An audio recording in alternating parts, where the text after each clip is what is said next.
Welcome back to the Speaking and Communicating podcast. I am your host, Roberta. If you are looking to improve your communication skills, both professionally and personally, this is the podcast you should be tuning into. Communication and soft skills are crucial for your career growth and leadership development. And by the end of this episode, please log on to Apple and Spotify and leave us a rating and a review. Now, let's get communicating with a former teacher, and I also spent a decade of part of my lifetime being a teacher, so that's all we have in common as well. Katie Trowbridge, joining us from sunny Florida, has over 20 years experience teaching.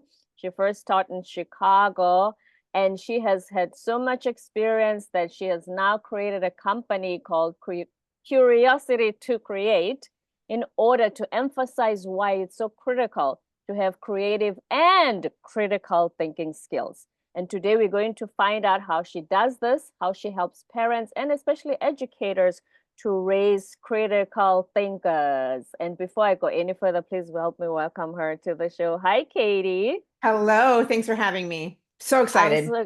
Me too. I'm excited that you've joined us. Like I said, I was excited to speak to another fellow teacher. Welcome to the show. Please introduce yourself. Absolutely. So Katie Trowbridge, like you said, you did a great job introducing me. I was an English teacher for over 20 years. And now I'm CEO of Curiosity to Create. It's a nonprofit organization, and we are just passionate about helping youth start thinking for themselves, thinking critically, creatively. And we do that through helping parents and educators learn through what we call the CREATE method, which I'm sure we'll talk about. We're certainly going to talk about that. And the question becomes, once you retired from teaching, what made you decide that this is the path you were going to? Well, I kind of fell into it. I got to tell you, I love teaching. It is a part of who I am and just pours out of me. And so it was a tough decision. I was not looking to leave teaching, but I was on the board of directors with a foundation called Driscoll Foundation, and they did a lot of after school programming. And I remember saying, this is great that we do a lot of after school programming, but can you imagine if we were to reach teachers? And the chairperson of the board said, well, Katie, would you like to do that? And I went, oh, no, I'm teaching. And I had been doing this in my classroom. I noticed that there's this huge change in engagement in my classroom. Kids just, they weren't thinking for themselves. They weren't finding the joy in problem solving anymore. There was this lack of finding fun in solving tough situations. And I started to really research what was going on and really research creativity, critical thinking, engagement. And so I started doing a lot of this in my classroom. So when they came to me and said, would you be interested in running this new organization called Curiosity to Create? I thought, well, I don't really want to leave the classroom. I love what I do. But the more I got into this and the more I saw what was really needed, and the more that I started thinking, wow, the impact that this could have, not just in my room 246 at Naperville North, but what I could do to help others. I thought, okay, I need to take the leap, and I'm going to preach about risk taking. I need to take a risk myself, and took the leap, and here I am. Absolutely. And then when it comes to teaching a classroom, like you said, the kids weren't excited. Hmm. If you're a teacher, you receive the curriculum and they say, okay, you're going to teach this many chapters within a certain, period of time. Right. If you go to teaching college, do they teach you how, when preparing a curriculum, to incorporate the creative, critical thinking, problem solving stuff? Or is just, if you teach eighth grade, this is what you're going to teach? Yeah, that's one of the issues that I think needs to be addressed right now is how teachers are being taught how to teach. That's creativity, the thinking process is not being addressed in teacher college. And I think that that's one of the issues. I mean, we've got a teacher shortage on our hands anyway. Mm. Some colleges are shutting down their education departments because of the lack of students going into education. So that is a whole issue that needs to be addressed. So this is not something that is being taught. And so a lot of times when they get into a classroom, they don't know how to do this. So that's one of the issues that I'm seeing being addressed. I'm hearing quite a bit when I'm working with educators. Yes, we know this is an important skill. I mean, you look at the research right now, what's coming out from World Forum, LinkedIn, Adobe, all of these research um, programs are saying, these studies are saying the top skills needed for our students today and going forward is critical thinking, creativity, communication, collaboration, and yet we're not teaching those skills, right? We're teaching still the content first. There's a new study that just came out from PISA, and it says creative thinking is one of the number one things that we need to be teaching. And the United States didn't participate in that study. Canada came up some on the top.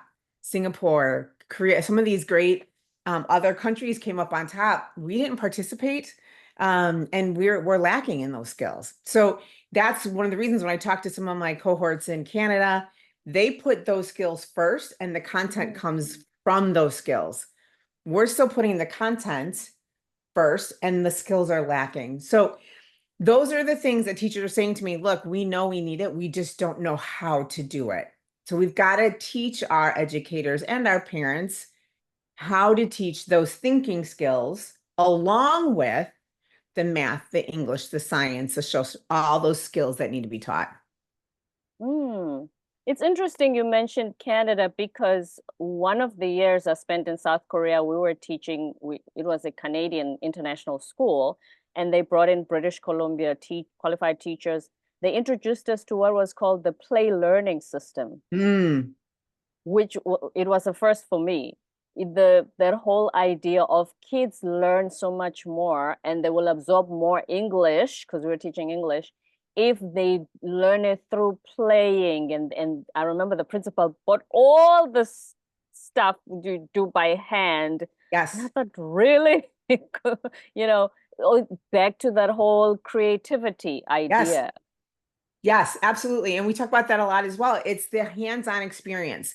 If you look at what we love to do, even as adults, right? We love to learn things that we care about, that we're curious about, that we want Mm. to play with. I mean, that's the fun, right? And so we are much more invested in things that we find meaning and fun doing.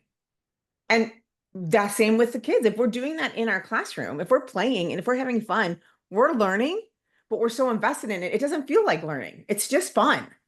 Well, But it then we're much more sticks. engaged. Hmm. It's We going to engaged stick. and it stick. Yes. It's going to Yes. stick. And right now, engagement is so low. We have a problem with chronic absenteeism. Kids aren't wanting to go to school. And because of all of this, kids aren't learning. We're not doing well. Well, why should we? If school's boring, if we're not engaged, if we're not allowing, one of the things on that PISA research that I mentioned, one of the things that came out is that kids say, I know I'm creative, but as soon as I get into school, I can't be creative. That's what they believe. So Because if of kids are how saying, they've observed the system to be, yes, that it's very narrow-minded, streamlined in a certain way, and right, therefore I can't just explore.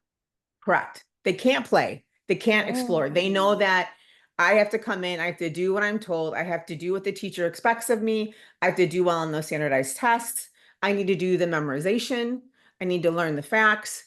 I can't explore and learn the way I want. Therefore, I am creative, but I know as soon as I get into school, I have to put that aside. I have to put that in a corner and not use my creativity and not think that way. Now, we have to learn as educators and as parents, they can do both. They can learn and be creative at the same time. For sure. Actually, we want them to bring that creativity to school. But back to what you said as well, that the grading system and everything, it needs to be, there's a certain level where to kind of make life easier for the teachers. Because if everybody brings their different creative ideas, how does the teacher in 40 minutes know who did better? You know what I mean? How, because we have a grading system that's how the school system is run. And then the other point when it comes to educators is, like I said, at the international school, they bought a lot of materials in order for us to use. I heard that teachers here struggle. Some of the kids, they don't even have pencils, Right. crayons. You know, the school supplies are very slim, and therefore when will it even get to a point where they even buy the Play-Doh and Legos and whatever it is for the classroom to encourage creativity and engagement?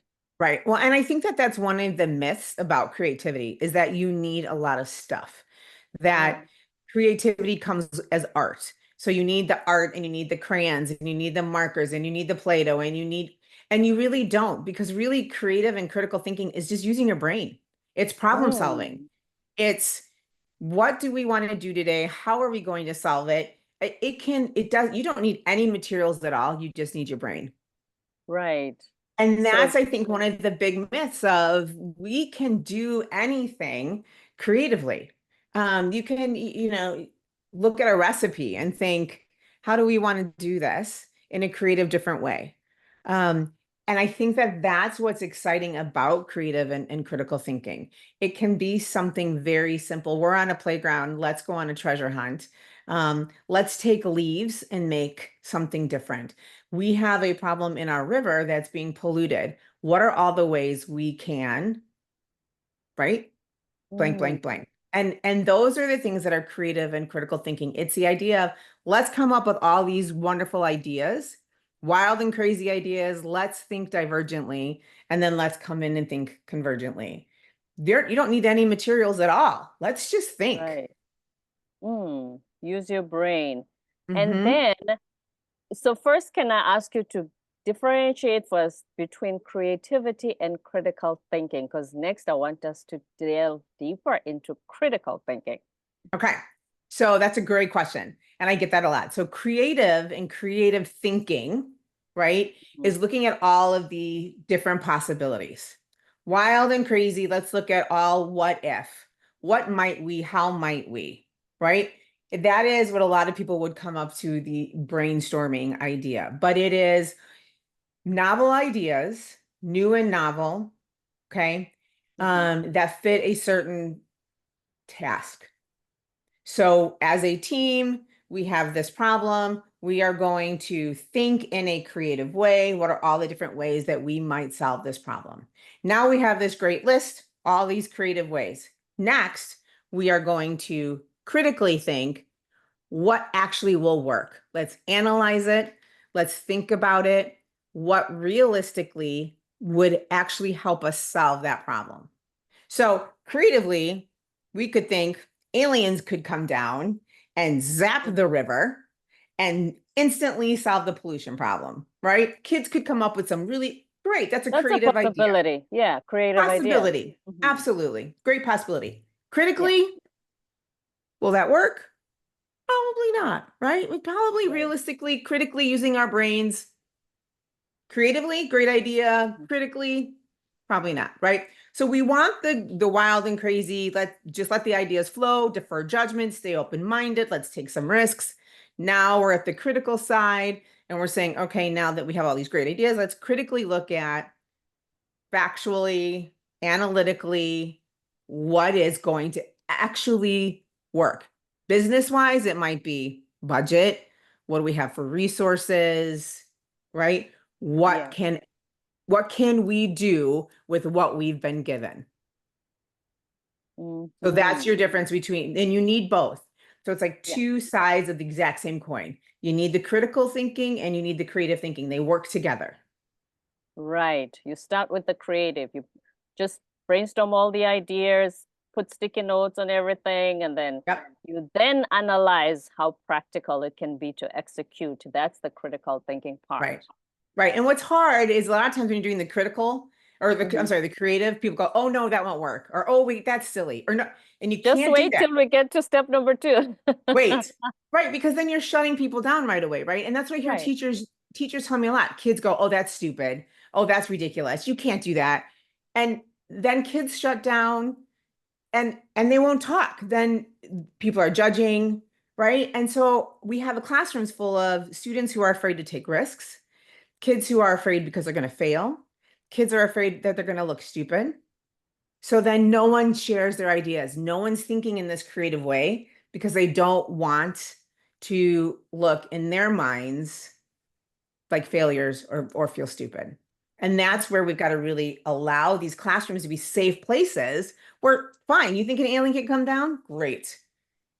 Come up with, Or because you when never you're in know. yes, and when you're in a classroom, here's what happens. If you're in there's more than one of you.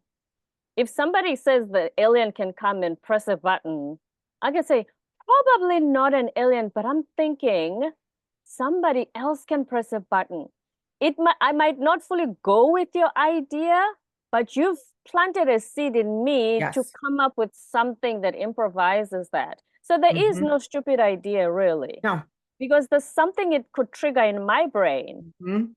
to say, oh, wait a minute, I hear you on that, but the alien idea, I'm not so sure. But hey, how about we take the second part of your idea and then Right. divert it in this direction? Right. Right. And that's the That's how, collaboration part that's so important because we feed off each other. right. Right? We build off each other. And so that's where that open-mindedness and deferring judgment just keep building off each other. And that's that creative thinking that just keeps going and going and going and going. And then it emerges into, okay, now let's start what will really work. Let's be critical thinkers. Hmm.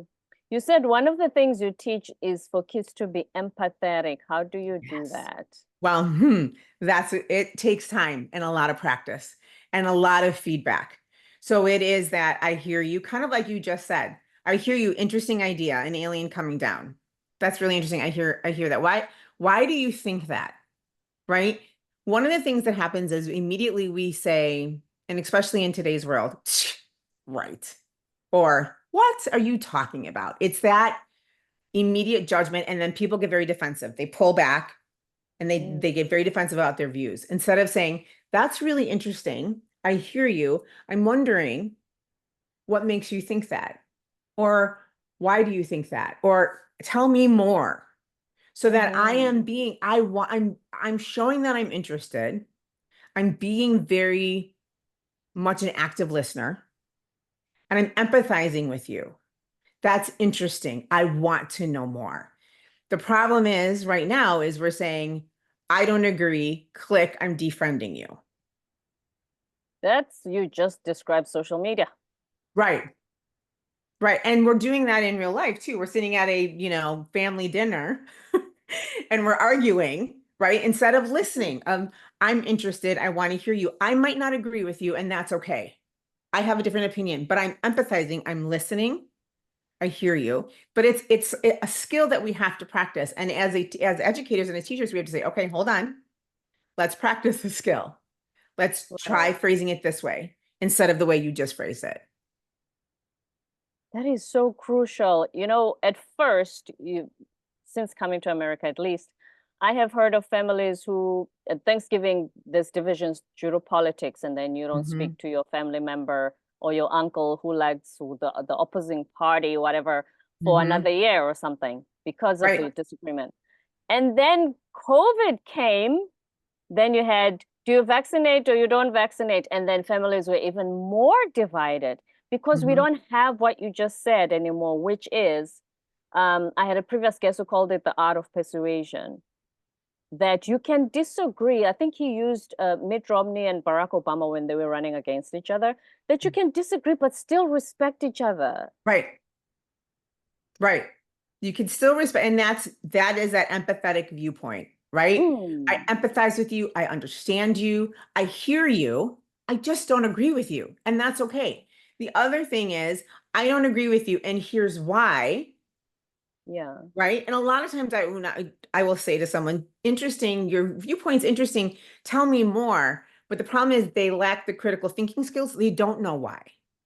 Tell me more. Why do you believe what you believe? Why do you think the way you think? And they don't know. And that's what I really want to encourage people to start understanding. Know why you think the way you think. Hmm. Right? That's what I think is a lot of missing. I keep talking about we need a thinking revolution. We need people I'm all for, hey, listen, do your research.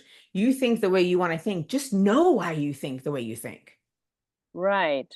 Because if I can articulate to you that, okay, Katie, here's the reason I went down that path is Mhm. because as a South African, here's where I come from. Here's how I was raised, and this is the reason why I think this way about this topic. Right. You know, if you gave me that chance, I would articulate it that way instead of you saying, it sounds ridiculous. Who even thinks like that? Because that's Right. usually how kids respond.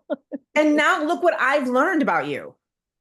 Look at the new perspective I have gained, learning about you as a South African, learning about a new culture, learning about your life. Look at how much it's now enriched my life and something that I have learned that is new. And now I can appreciate a new perspective that I didn't know, Thank you. right? Mm. That's where we as people need to now grow and think and learn and have empathy. Because that's something, right? That's something that I've never experienced. Mm. I don't know. And now I have now enriched my way of thinking and I can embrace different perspectives. And that's where we've got to teach. And that's why I think it's so important, even in education, that we're teaching different perspectives. We're teaching different cultures. We're helping students see things from other viewpoints so that that creative and critical thinking skills, those come in so that we can see things from other areas. Because they grow up to be those grown-ups if Exactly. we And if don't we teach them. Right. And if we're narrow-minded and we only see our viewpoint, we only are seeing the social media feeds or what we're seeing that the computer is feeding us, and we're not experiencing other things, we're not Right. thinking in different ways. And so the critical thinking falls out the window. Exactly. Yeah. Exactly. And so what can parents do? I know a lot of them, they're busy, they're working, they come Mhm. home. What can parents do when having conversations with their children to encourage creativity and critical thinking? Ask questions. The biggest thing we can do is ask questions, open-ended questions. I always talk to parents and you get these. So what did you do at school today? Nothing. Right? That's like the typical. Everybody says nothing. Nothing. How are you You today? have any Fine. homework? No. No. You try, and I always encourage students or parents with their students to read the books that your students are reading.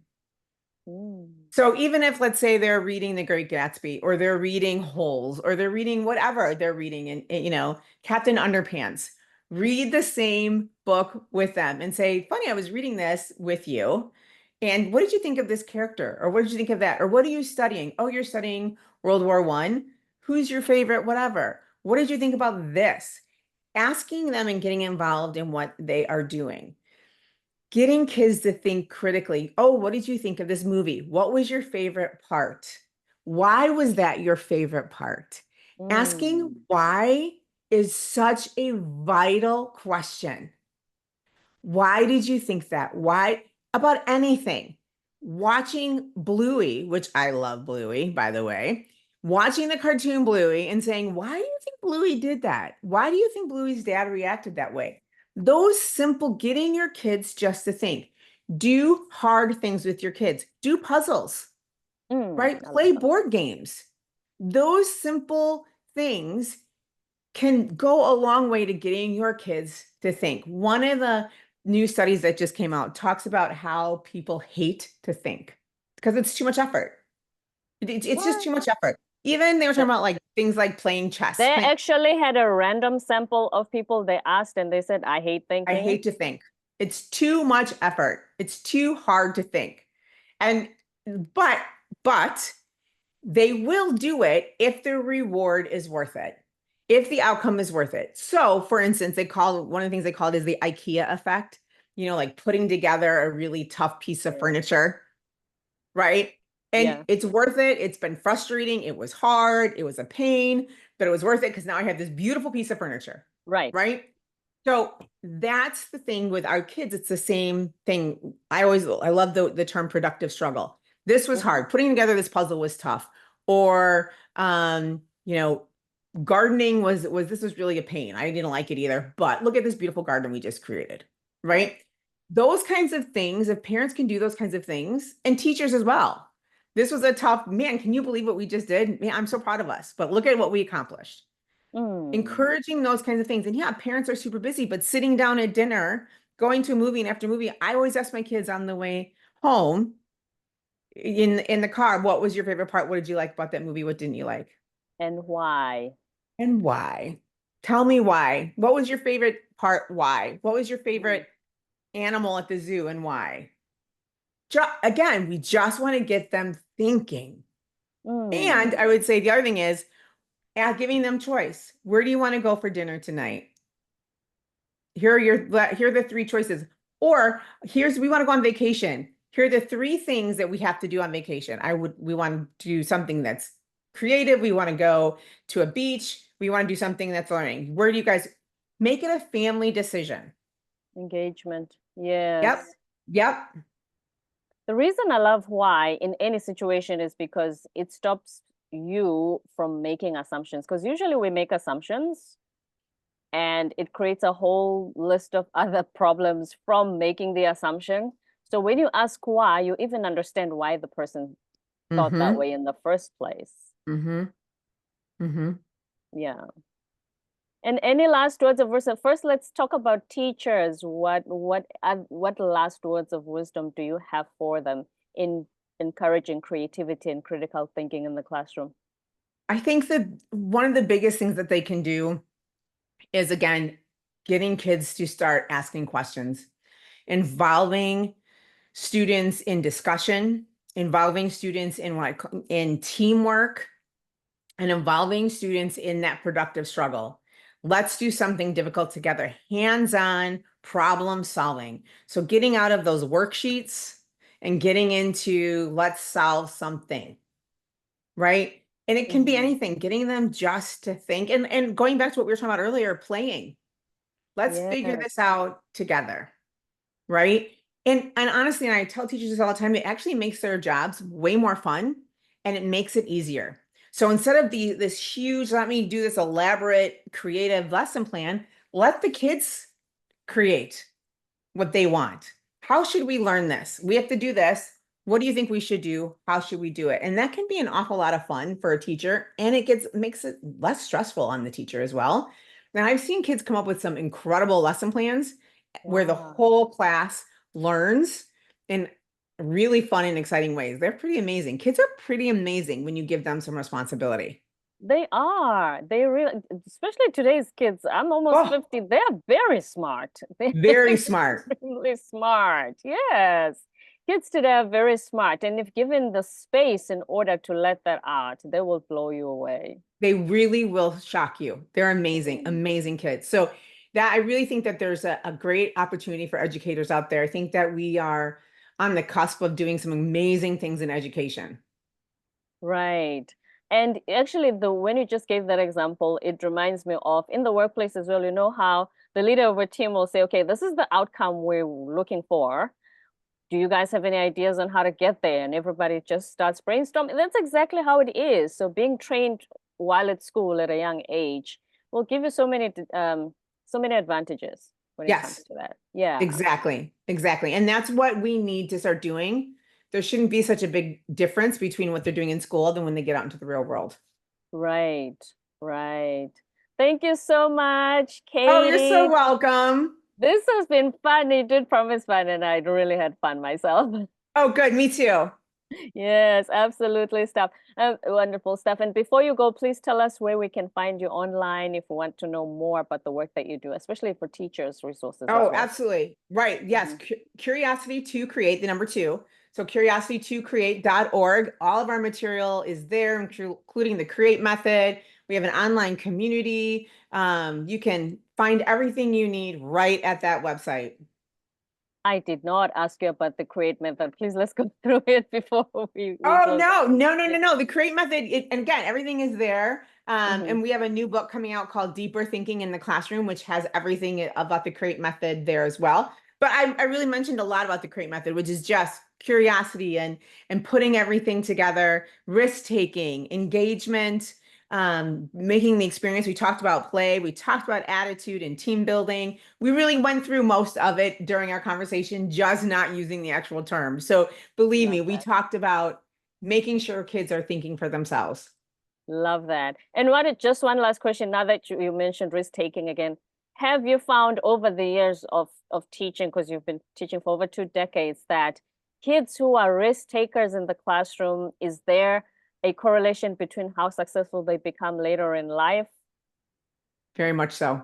Very much so. And Mm. when people think of risk taking, they immediately think of skydiving or taking those kinds of risks. And that's not at all what we're talking about, right? We're not. We're talking No, about no. creative risk taking and being able to say, I'm going to try this in spite of the fact that I might fail. That's Mm. the big key. And we're so afraid in today's society of failure. We're handing out a lot of A's.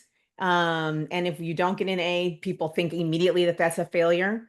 And that's not how it should be, right? It's okay to fail. I mean, we're going to fail. That's how we learn. We have Mm. we've got to be okay with I'm going to fall off my bike, but I know that I can get back on it. Right, right. And unfortunately, we have a lot of young children today who have been raised to think I can't fall off my bike because if I Oh, do, no. something horrible will happen. And we have to change that mindset to think it's okay. I'm going to fall. I'm going to get right back up and I'm going to do even better next time because that's how I learn. I might not get 100% and that's okay because I'm going to try again. And so that That kind of is risk life. taking is important. That is essentially life. It is. There's this 9-year-old that I'm friends with the family, and she was telling me, she said, I remember the first time my mom wrote the bar exam and she didn't pass, and she was so sad. She sat in the corner of her bed. You know what I said to her? I said, the fact that she's in the bar today tells me she didn't let that sadness make her give up. Right. Because she tried again. Right. I drove that point home to her. Said the fact that I didn't know this story about your mom, but the fact that she's a lawyer now practicing, that tells me that when that moment happened, she didn't say, I won't do this again. Correct. Correct. But unfortunately, we have a lot of young people today who don't have the coping mechanisms. They would stop. They didn't pass, so they're going to give up. And we've got to make sure that productive struggle of I didn't make it, I didn't make it, I'm going to keep trying, I'm going to keep trying, and that's okay. That's how I'm going to learn. We've got to keep Yeah, reinforcing that risk taking. yeah, absolutely. Curiosity to create the number two. Katie Trowbridge from Florida. This has been really fun. Thank you so much for Oh, being on thank our you so much. show. My absolute pleasure. Don't forget to subscribe, leave a rating and a review on Apple and Spotify, and stay tuned for more episodes to come.